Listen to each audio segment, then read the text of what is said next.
everybody. Today is Wind Down Wednesday. You can't see it, but it's there. And it's been a long day. It's been a long week, 2 weeks, 3 months. Mama tired. But great news, your girl is in California. And I got a great opportunity to get a contract as a social worker to work at their local hospital. And I will be here for drumroll. I don't think I'm editing this, so it's just gonna be what it is. I'm gonna make all of the sounds myself. Drum roll, please. 5 weeks.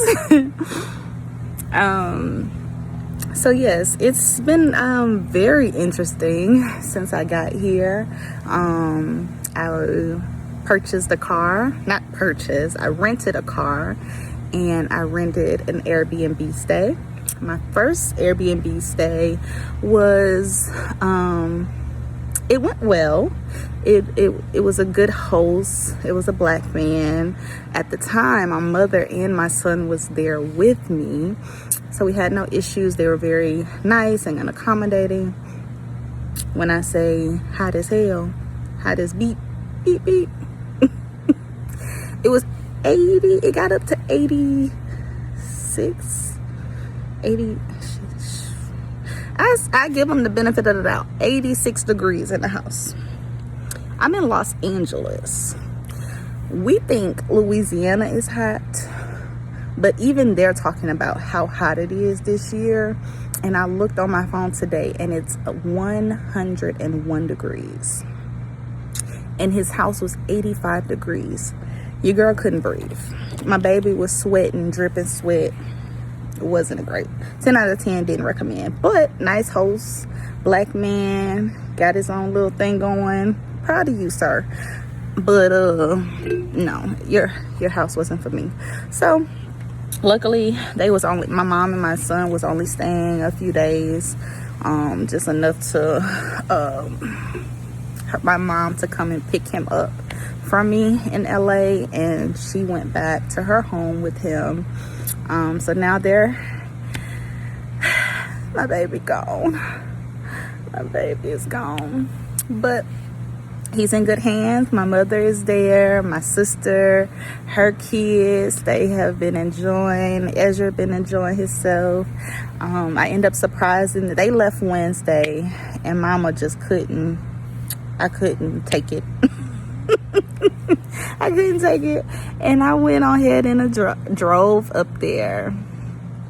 6 hours from LA to where they live. 6 whole hours, and your girl they ain't even know I was coming. I ain't tell them nothing. They was telling me to wait till this weekend, but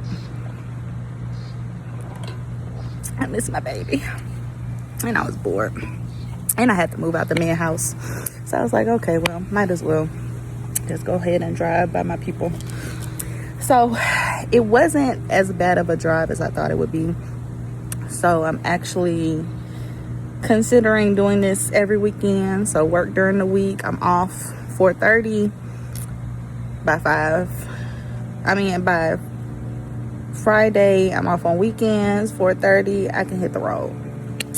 So I'm thinking that's probably what I will do while I am here, to make sure my son still has the consistency of one parent. And yeah, I don't want him to see me. I'm not okay with him seeing me virtually for that long.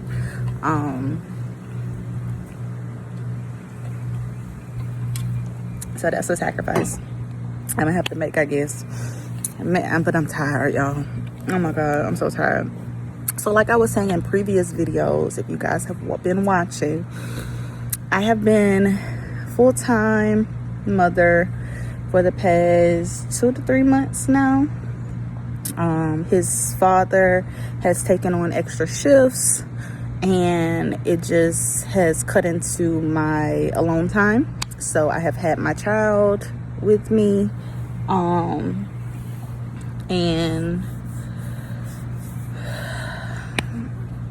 little assistance, I should say, because again, my family doesn't live in Louisiana anymore, so I only have his family to rely on.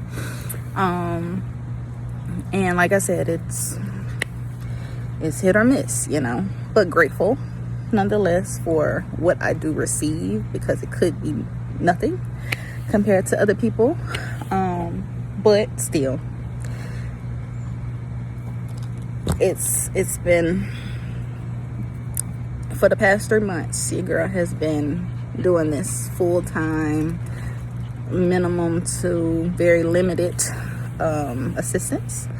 And now that I got this opportunity in California, we went from traveling. I did everything you can think of to try to keep my son in Louisiana, to not disturb his normalcy, so he can go to school. He has been learning so much, y'all. Oh my God, he talks so articulate. He's very articulate, and he talks so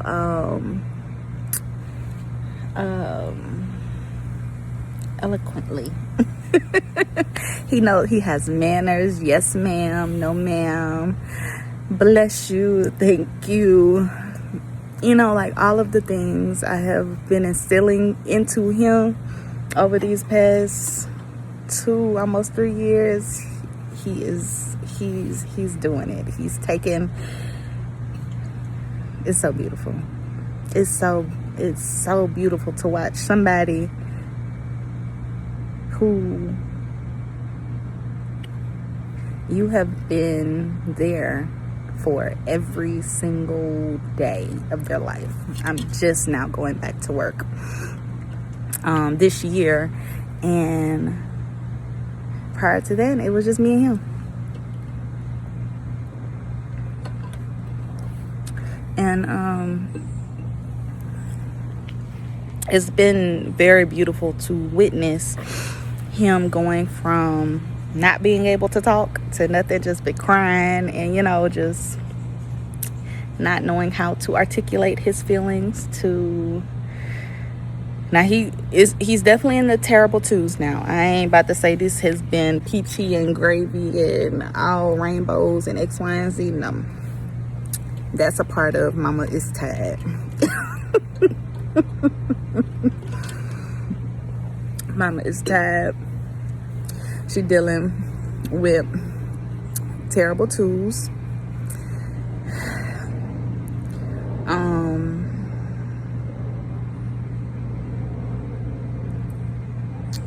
This new transition of coming to California, like I was saying before, I tried everything that I could to keep my baby in Louisiana just so he could continue to go back to school. I was willing to pay people to keep him for the 5 weeks. I offered his dad, I asked him if he could take off from work and keep him full time while I go out and do my contract.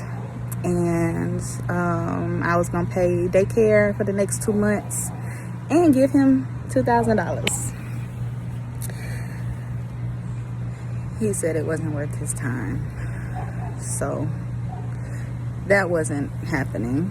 I asked his sister. That's the only other person that I really trust to have my child. She don't play about her children, and I know she'll be okay. She would have been okay with my son. So I did ask her. I offered her $1,500 to do it.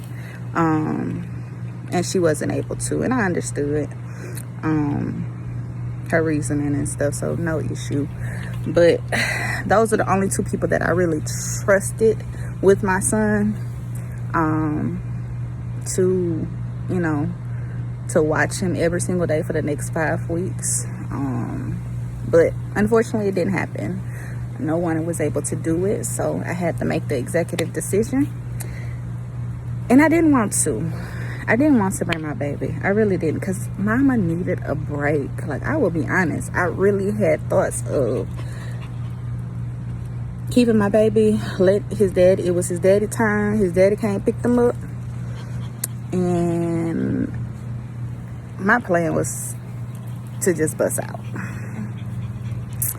I ain't gonna cap. I really had thoughts and plans to be like, figure it out, because that's what you make me do, right? You know. And this is not even trying to be, you know, petty about it. Well, at the time, yeah, but me talking about it is only expressing like where I was. And I really was like, you literally make me figure it out every time you keep extenuating your hitches, you know. You don't ask me, you just tell me this is what you're gonna do. So if I gave you that same energy, how would you like it, you know? Reasonable. Everybody told me to do it. everybody told me I should do it, and he'll figure it out. But my parents was my sounding board. My parents was like, just don't do that. Not just, you know, to him, but to your son. You know, you don't want to put your son in that kind of predicament.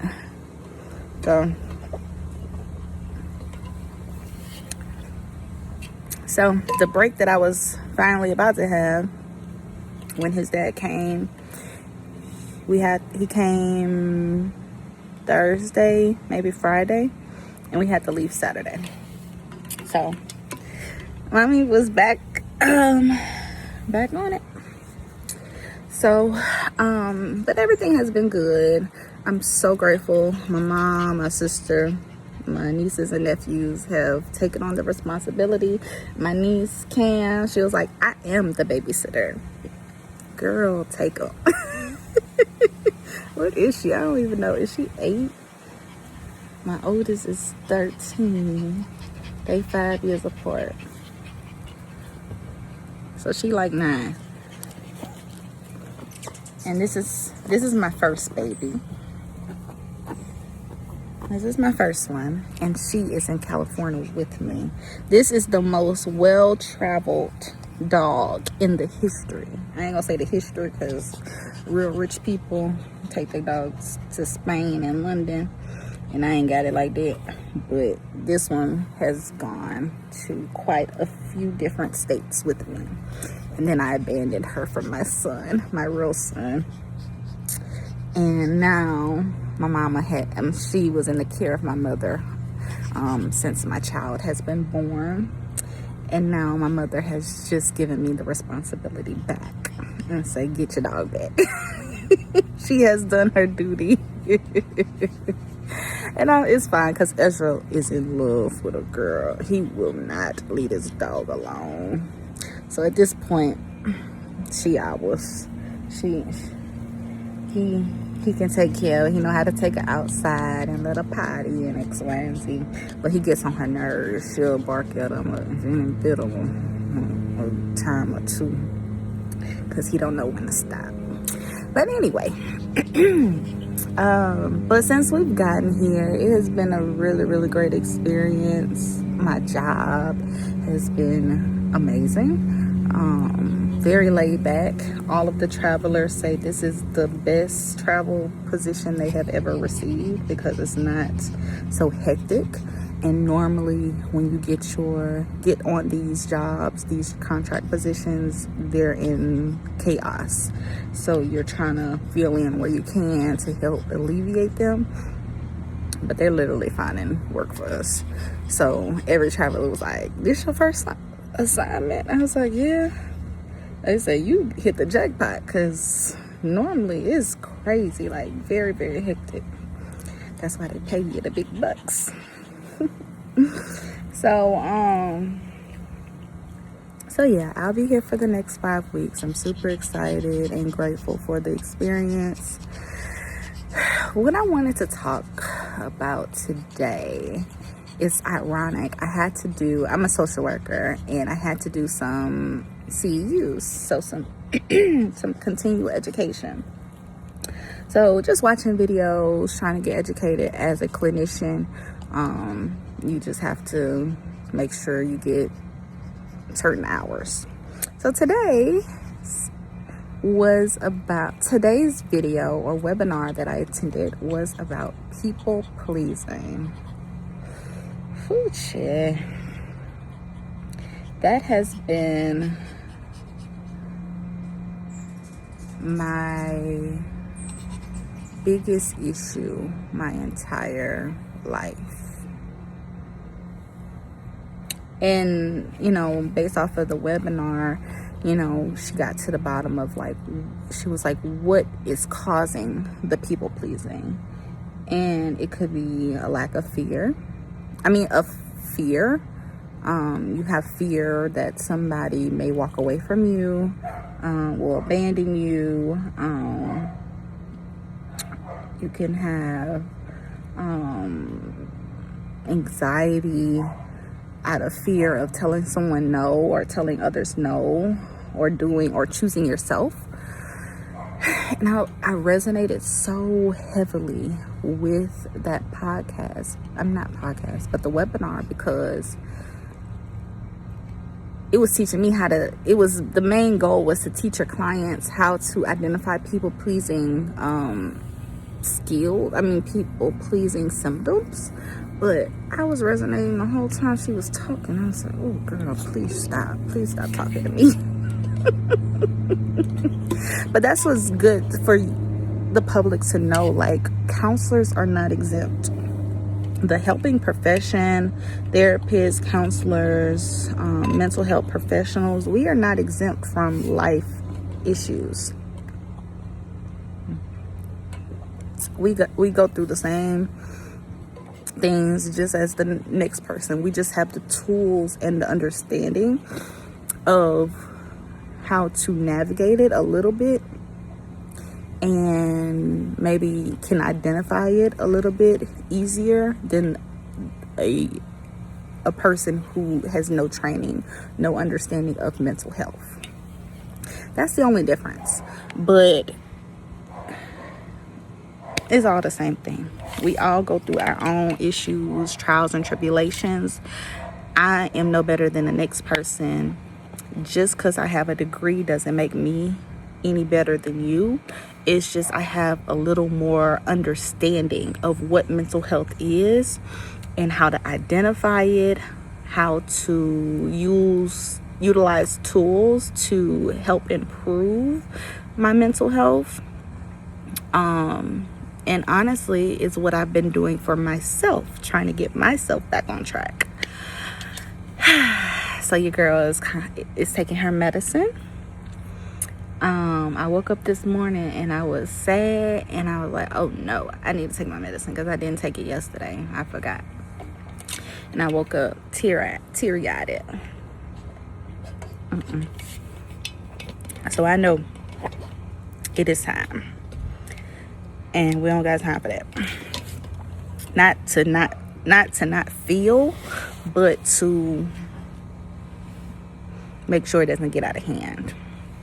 Oh, also, by the way, if y'all see, this is my new Airbnb I got plugged into. Your girl is living really good. Really, really good. But there's a pool, which the other place had a pool too, but it was definitely not this nice. But this house is nice. Very, very nice. But anyway,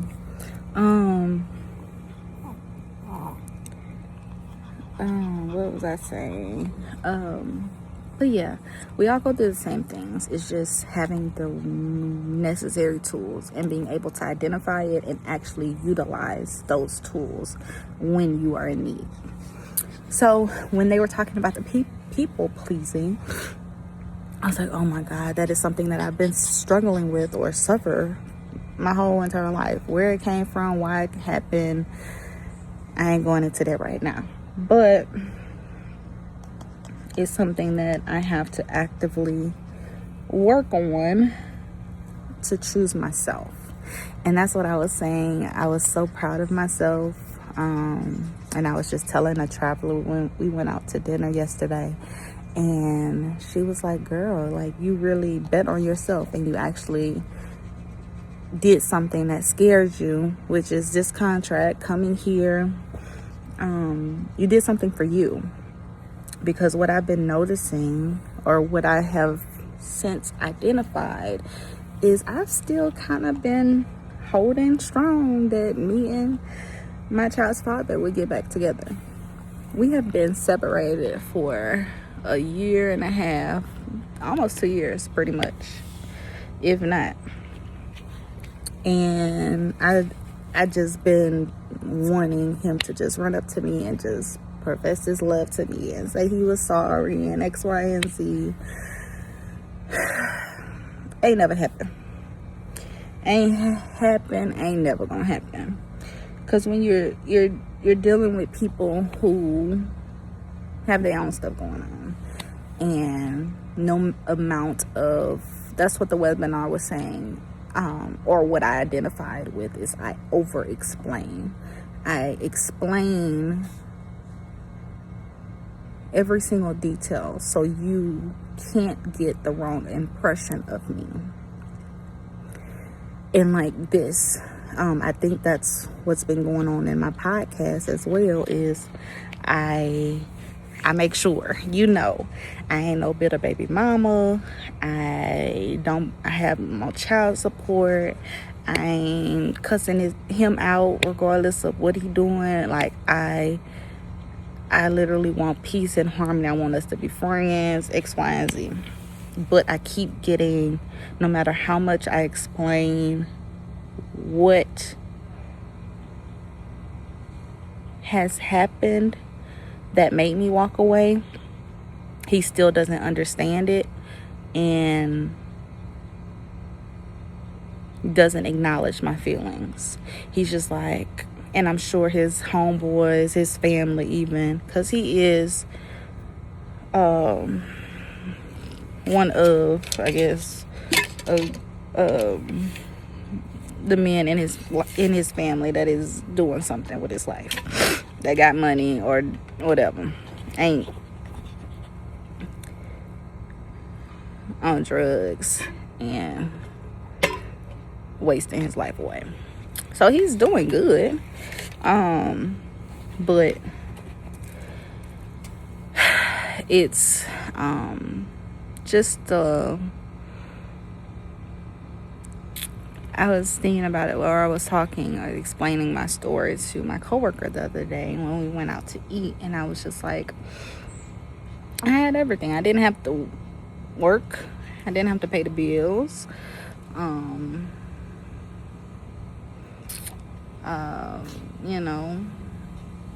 Whatever I needed, I can call him now and he'll send it within reason.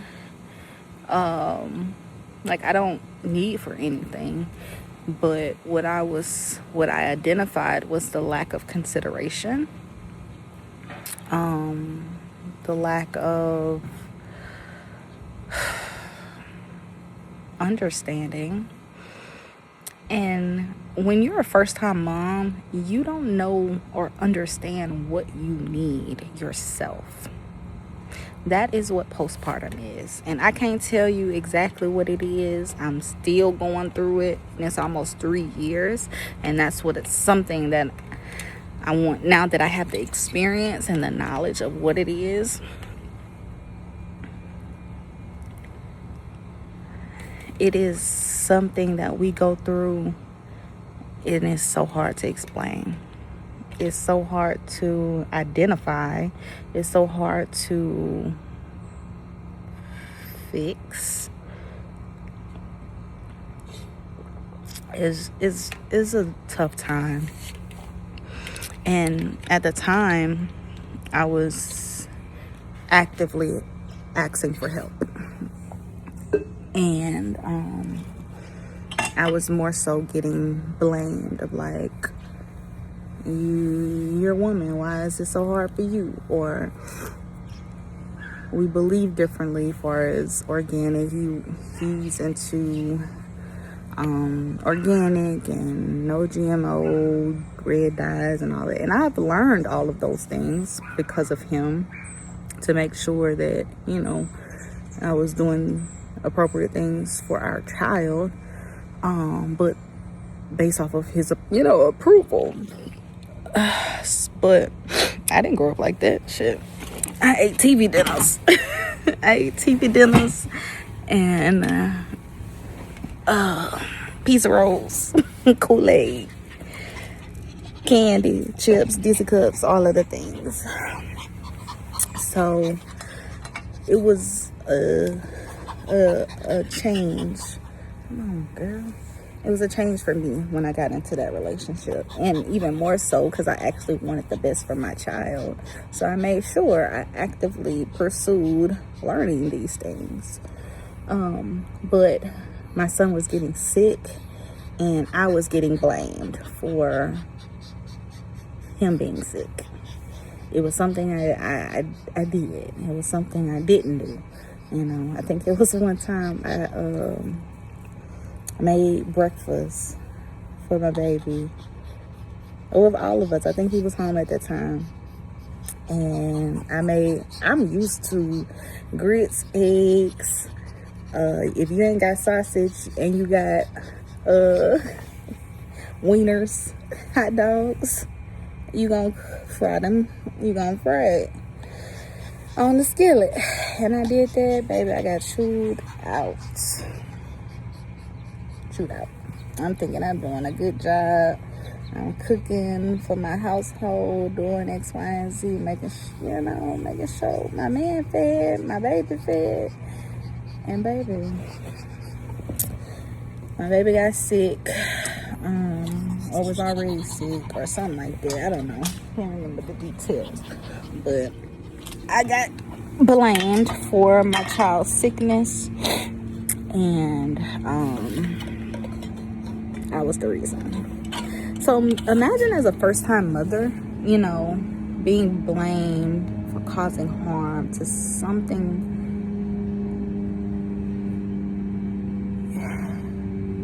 your pride and joy. I already don't know what the beep I'm doing. I barely got here because you barely here. I ain't getting, if it wasn't for my mom coming 3,000, 5,000 miles away from California, I would have been doing this on my own. So it was a lot. And I went through postpartum depression like I didn't even know was possible. My family didn't know what the hell was going on.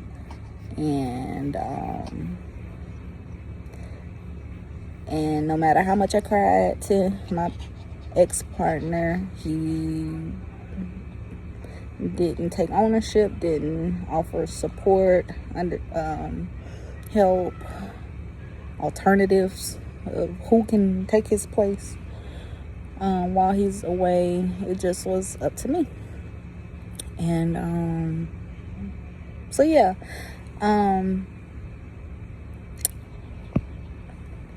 so when I was listening to the people pleasing webinar, I was just like,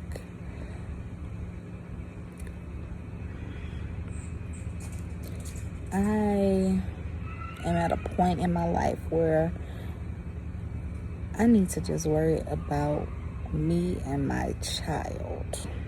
I have been so concerned of I've been so concerned about not being married and having a child, my career, just getting my family back together was my top concern. And it's just like nothing is happening in the way that I thought it would happen, wanted to happen. And it really took a toll on me mentally. And it took me out for a very long time. It took a girl out, and I am just now feeling like within the past 2 months, I finally feel like I'm getting it back on track, and I see the light at the end of the tunnel. So your girl is feeling good. I have been putting myself first, solely focusing on my child, his well-being. And with this assignment,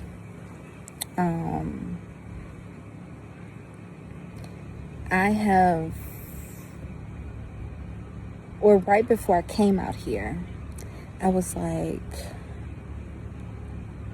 I came to the conclusion that I was only staying in Baton Rouge for my child's father and my father, the two men I have in my life. And I was saying my father because he didn't really get to raise his sons, and I didn't want to take my son away from him. And I wanted him to be a part of my child's life. And yeah, because he'll always make like little snide comments or whatever, of his want, like he wants to be there for my child. He wants to help raise him. But I've been there for 2 years, and my dad is just a busy guy, and I'm not excusing it, because you make time for what you want to, but I have been wanting or hoping for something that just ain't happening. He is the type, he's old school, or he's the type that he wants to pick up when he's able to go to the bathroom on his own, ain't crying and whining, X, Y, and Z. So technically 4 or 5 years old, that's when he want to step in. But right now he's not really interested of watching him or assisting me in that way. Okay, even his dad, it's like, you keep taking extra shifts, not being here. I'm literally begging you. I'm like, your child needs you. Like, I'm telling you, your child, because he don't listen to me, like, not in the same manner. Like, I've learned children, they act completely different with moms. We can tell them something and they gonna do it anyway. Daddy tell them something, they stop in their tracks in fear. It's a man,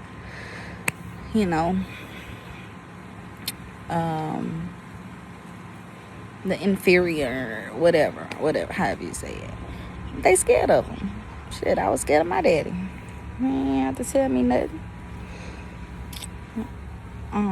But I have been wanting him, I've been wanting him to want to spend time with his child. And working, in my perspective, working has been more important to him. And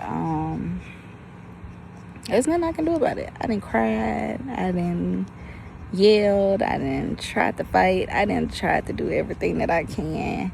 Even coming here for this assignment, my dad was like, he'll take us to the airport. He was already going to New Orleans anyway. And I was like, well, let me at least ask his dad. He's not going to see him for 5 weeks. Let's see if he'll just do it, so he can spend time with his child before he leaves. He picks us up that morning. He agreed to it. He picks us up that morning. He thought we were going to the Baton Rouge location. I was like, no, we're going to New Orleans. And he was like, oh, well, you should have just rolled with your daddy then. You should have just let him do it. And that's me assuming he would want to do something that I would want to do, you know? And even when we got here, he didn't call his child for 4 or 5 days. And I'm just like, how? You are at home. You ain't doing nothing but go and see your friends or your family. Ain't nobody got nothing going on for their life, but that's who he's, running after. But you can't pick up the phone and call your child in 4 days. You only home for a week and a half, and you okay with not calling your child, knowing you have nothing to do? You're not doing anything. He finally calls, and I'm like, it's been 4 days. Oh, don't you start it. When I call him, he don't be wanting to talk anyway. So what's the point?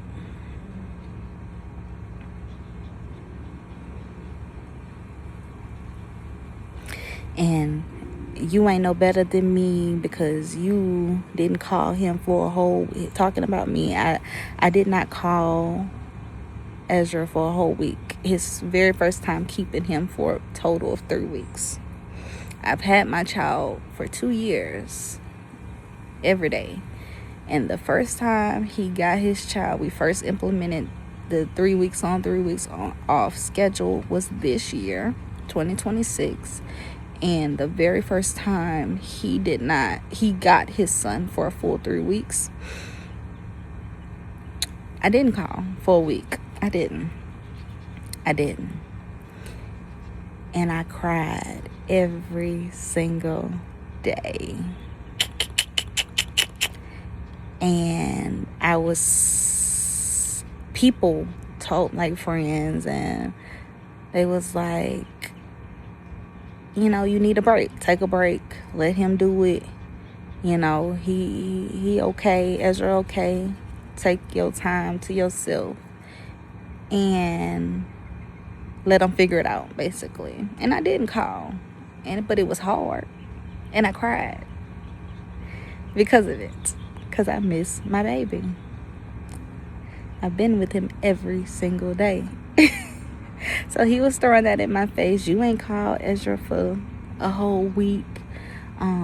It's only been 4-5 days for me. You ain't no better than me. I'm like, okay. I'm not arguing with you. It's just, I get disappointed on my child's behalf. Like, I really be wanting my child to experience both of his parents. Like, I didn't deal with a dead father, I thought I was getting that family aspect for my child. So since we have not worked out, I just been, expecting his dad to just be like, I want my child, I want to get him, X, Y, and Z. And haven't gotten it. It's more so of, you can't put me on child support because I watch him for 3 weeks at a time now. And I don't want to. I don't believe in child support if you're actively taking care of your child. I really don't. But what men don't realize is the ones who do provide, that's not all you have to do. Like, just because you're providing for your child and paying for, in his case, his daycare, and that's it. But like I said, if I need something, he'll chip in. or pay for it. But, I gotta ask for it. It ain't no set thing, And I don't bother you. But the money is not important. Like, I don't care about your money. I'd much rather us pay half and half for daycare if you are willing to really assist me and take care of your child. But that's been the major issue is it's like I'm paying the bills. I'm paying the bills. So shut up. Shut up. You shouldn't have nothing to say, because most women don't get that. And they don't. I know a lot of them that don't. And I know a lot of them that do. So it's just like, it don't excite. Like I was saying the last episode, it was like, I've had money. That don't excite me. Your time with your child is what excites me. Your time with me when we were together is what excited me. You paying the bills, it was nice. Thank you. And I'm very, very grateful. It's definitely not a little thing that a man is doing, but we genuinely want to spend time with you. We genuinely want to see you spend time with your child. We want to hear you excited about being a father. So yeah, it's been an interesting journey. But I was saying all of that to say I have been putting my life on hold for those two men, which is my father and my child's father, when they both are not running to assist me in my time of need. I have cried to both of them and let them, they know for a fact that I am struggling. And they know my mom ain't here, my sister ain't here. Nobody is here to help me take care of my child, but them two. And I haven't received that assistance. So I have come to the conclusion. At first, it was a hard no. I was not moving out here. It's not something that I wanted for myself or my child. But I have come to the idea that if it was to happen, I'm not opposed to it. Your girl tired of doing this shit by herself. Me being, even if I gotta drive 6 hours, I'm still getting more help with my child than I've gotten in a whole 2 years of being home in Louisiana.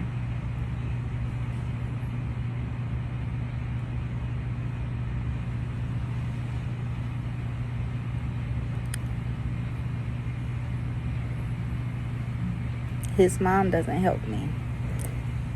She'll take him for one day out of the 3 weeks that Elijah is gone. And it's less than 24 hours. At 12 o'clock, I gotta pick him back up. You're not helping me. You're not assisting me. And I don't have help. Not consistent help. The little help that I do receive from her or his sister is appreciated, but it's not enough.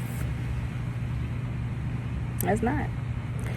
And the people that are willing and able to assist me in my most vulnerable time of need is here. So If they ask me to extend the contract, your girl just might do it. I'll find something else in this area. But I'm no longer putting my life on hold for other people. My main concern and my top priority is my child and my mental health and my well-being. I have to be okay for my child. I'm his only consistent person that he can rely on. And if I'm not okay, then he's not okay. And his dad asked me, he was like, did you quit your jobs or whatever? Did you quit your jobs? I'm like, why did you ask? He was like, because I'm concerned about my child's stability.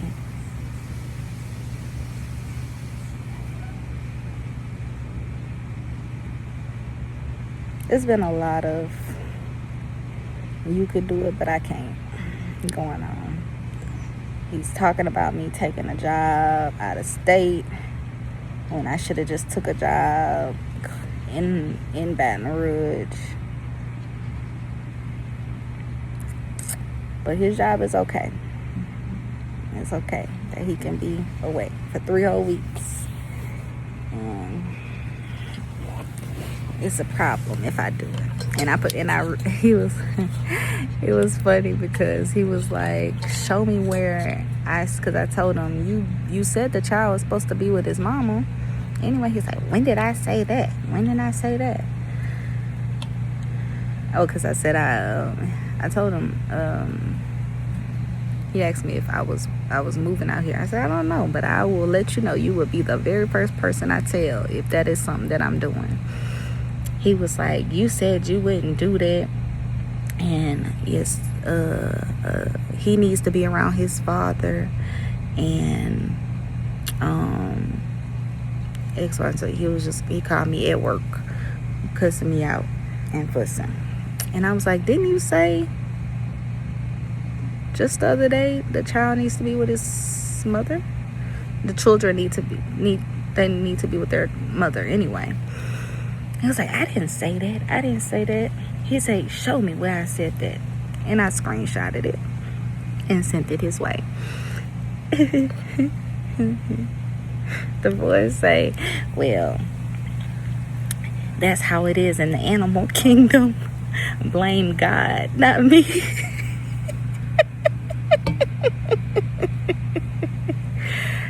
I'm dealing with a narcissist. An egotistical maniac is what the fuck I'm dealing with. As someone who, I have a lot of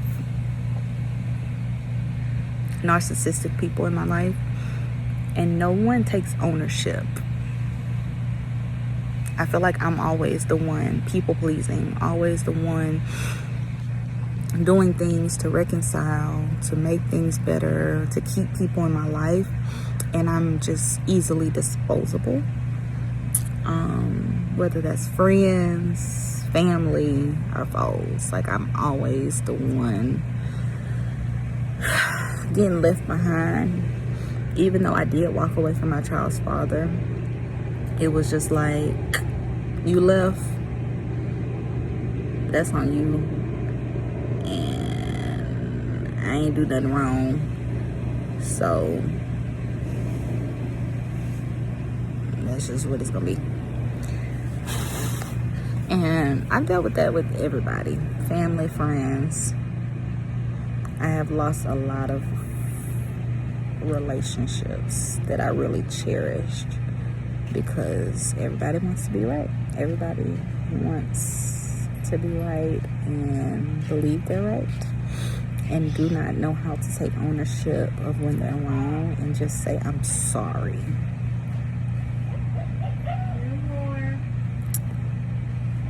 Nobody knows how to do that, and I feel like I overcompensate in those areas, and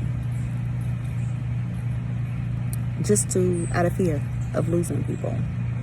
I over explain. I over accommodate just to keep people in my life. And I'm tired. It has caused burnt out. And that was a part of a symptom in the webinar.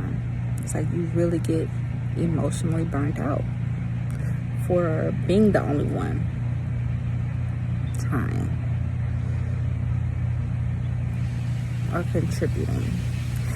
So I am going forward. I just want to make the right choices and the right decisions for myself and my child. I don't want to worry about my dad, his dad, their family, my family. I just want to worry about my well-being and my child's well-being. I talked to my dad the other day, and he even encouraged it. He was like, if that's what's gonna make you happy and that's what's gonna get you back on your feet, I fully support you moving to California. And I was like, are you sure? Even I'm second guessing myself. I'm second guessing. Like, are you sure? Like, do you think that's the right decision? And he was like, he would understand, and would support me in that decision. So, like I said, I'm just on a journey right now of figuring it the F out. I can't tell you what I'm doing today or tomorrow, but I know I want to be in a better place than what I was last year. And I am on track. I am happy. I'm healthy. My mental health is back. Getting back on the right track. I'm in a beautiful environment, a beautiful job, and things are good so far. And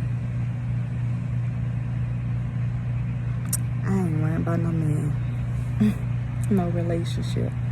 I'm tired. I really just want to focus on getting me back and making sure my child is straight. So that is what I will be working on while out here. Like I said, I don't know if I'm moving, but I have applied back at home in Louisiana. I have applied to several different positions. I have not received a call back. And I have applied to several positions out here.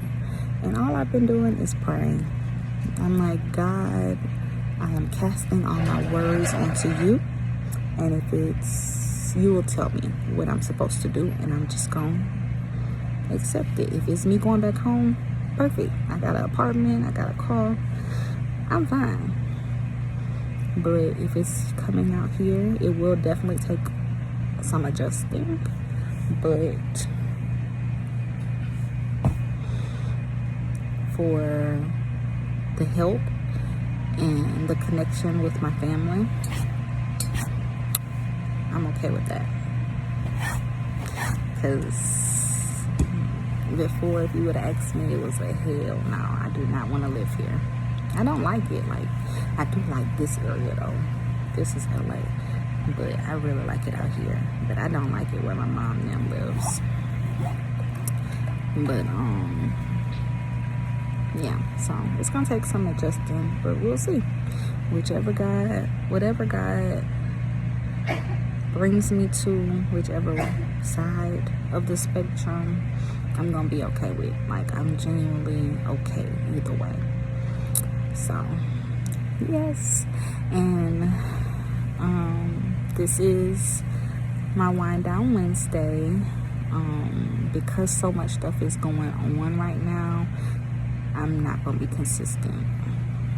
I got a lot going on, and me trying to, it was easier when I was at home. But now that I'm out here, it's been much more difficult. Like, I'm tired to film and, record these videos. So please don't judge me. But I'm probably going to have to postpone my videos until I can get back in the rhythm of figuring out my new normalcy. But I will definitely let you guys know. But I'm super excited of where I am now. I genuinely am. I am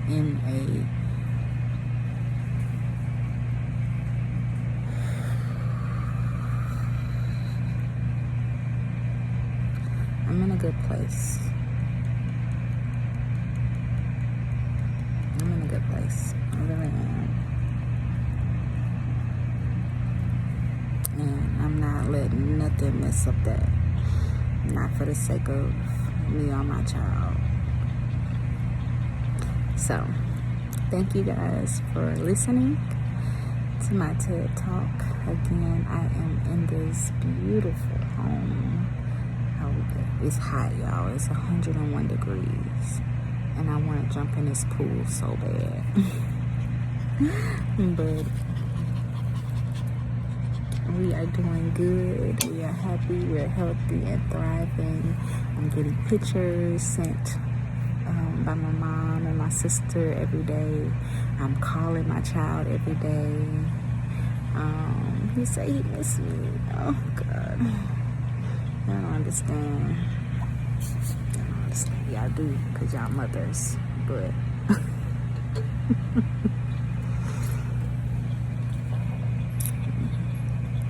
I'm doing this for him. I'm doing it for him, doing it for us. Because mama want to buy us a house.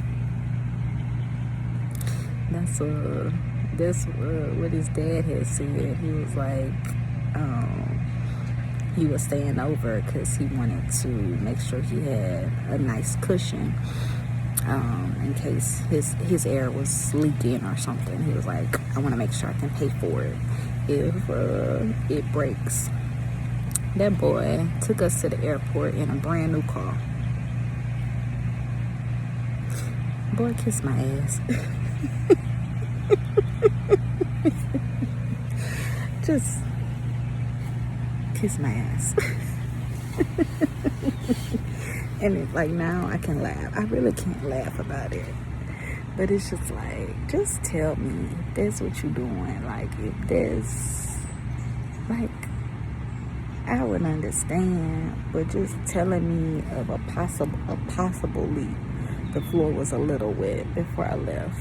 So I want to make sure I can pay for it if it actually breaks. So you're anticipating damage that has not came yet. And then you show up at my house to bring us to the airport with a brand new car, 2026.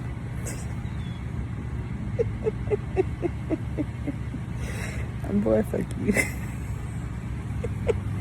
So no, I am no longer taking him into consideration. It's gonna be what it is. Because you don't take me into consideration. It's gonna be what it is, and it ain't what it ain't. And I'm okay. I'm officially okay with it. So, again, thank you guys for listening to my TED Talk. Like I said, it may not happen every Wednesday. I ain't gonna lie to y'all. I do not want to cancel the podcast because I really have been using this as my outlet. And other mothers are reaching out to me and letting me know how my videos are helping them and they can resonate with my story, and that in itself has been so beautiful. It has definitely warmed my heart in this whole process. So I'm not going to stop. I'm just letting you guys know every week it probably won't happen. But I will definitely keep you guys posted of what's going on and how things are going. And if I get a job. So, wish me luck. Pray for me. And send help. Bye.